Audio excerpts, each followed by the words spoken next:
Hello, shitheads of the internet. This is Chris Cove. Personally, I'm gonna give my thoughts on Green Day. I'm gonna give my thoughts on them and a little bit of the history, I guess. Okay, so first we're gonna start with the beginning of Green Day. Green Day started as a underground pop, or not pop. The fuck am I saying? Punk band, and they basically went on from there. They gave away their albums. They did a whole bunch of cool shit like that. And over time they gained popularity. It was like that classic story of a bunch of friends like doing that road trip to Hollywood and becoming famous. It's pretty much like that, but except with music. So it was a long, long ride. I'm sick. It was a long ride anyway. So from there, they progressively got more popular, and then out of their original albums, when they released Kerplunk, they basically exploded into popularity. It was one of their highest growths that they've ever had as a band. And they sort of kept going. They kept getting more popular, started releasing many more tracks that people play constantly nowadays. And that Kerplunk, I believe, is the album where Welcome to Paradise came from as well. And then they released Dookie, another amazing album by them that influenced their entire career. Dookie remade Welcome to Paradise and had two classics by Green Day as well, known as Basket Case and When I Come Around. And then from there, it was sort of like a slow burn again, and then boom, American Idiot. Instant popularity once more. So many great songs that influenced many childhoods, including my own, were released into the music industry, such as, well, the classic American Idiot, Jesus of Suburbia, Holiday, Boulevard of Broken Dreams, Saint Jimmy, and several others. Now, with these songs came many monies, many shekels. They became very, very famous. And from there, I believe they did a play, or was that after 21st Century Breakdown? Whatever. They did a play, and that's when their career started to change. Billie Joe Armstrong and the rest of his band became shills. Now, I don't like calling them sellouts because, it's an overused term and it's not a very good term to use for this, but they basically what is it called? What is it called? Well, whatever it is. They basically started saying things just for money. They started doing shit and saying things that is just for monetary gain.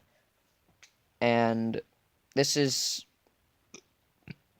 where many consider to be the downfall of Green Day, the beginning of the end. Now, from here, there was a few other albums released, most notably the newest album they made, Revolution Radio, and that's all their albums that have been released that are major. I think Revolution Radio was like their last album they made. Took them, well, in one of my older Green Day videos, I said 8 years. There was Uno Dos Tres, but Uno Dos Tres was a fucking atrocity. It was a disappointment. So, as I said, we don't speak about them times. So, Revolution Radio was them coming back. They came back with a newer sound. They came back with their older sound as well. And it wasn't the best album they've ever made. I'd say that belongs to American Idiot. That has to be their best album because it's the most influential. And it's one of those albums you can listen to completely and never be displeased. But with Revolution Radio, I was like, yeah, that's cool. And then I heard they were going on tour.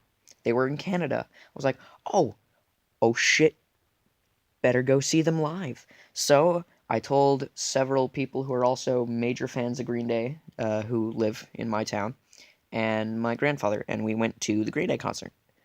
And now at the Green Day concert, they played about 30 songs, There was 5 songs played by Catfish and the Bottlemen, and from my memory, it was 2 songs, one Bohemian Rhapsody and Blitzkrieg Bop. And then after that, it was like 28 to 30 Green Day songs. But in between nearly every fucking song, Billie Joe Armstrong would be like, "Your neighbors have gone crazy. It's all hate and misogyny." And it's just like, oh, fuck, with this shit again. I was incorrect about my hope in the video about We Live in Troubled Times. I was wrong in hoping.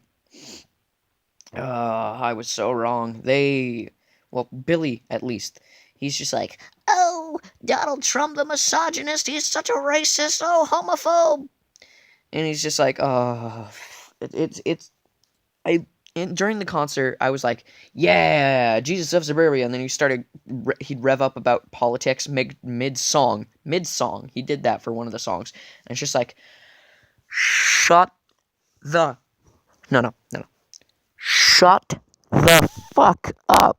I want to hear music, not your political opinion. Play the song. And it drove a whole bunch of people insane. I could physically tell that they were upset. And the only reason they played along with his shithead shenanigans was so that they could keep hearing Jesus of Suburbia.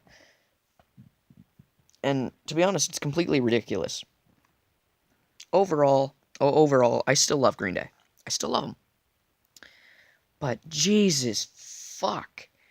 Like, the songs were fun, and it was all good, and then just, fuck Trump! And it's just like, shut up, dude.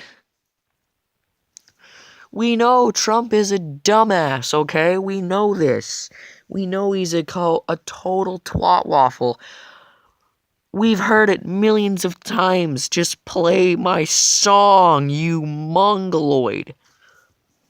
You beehive humping ass fuck.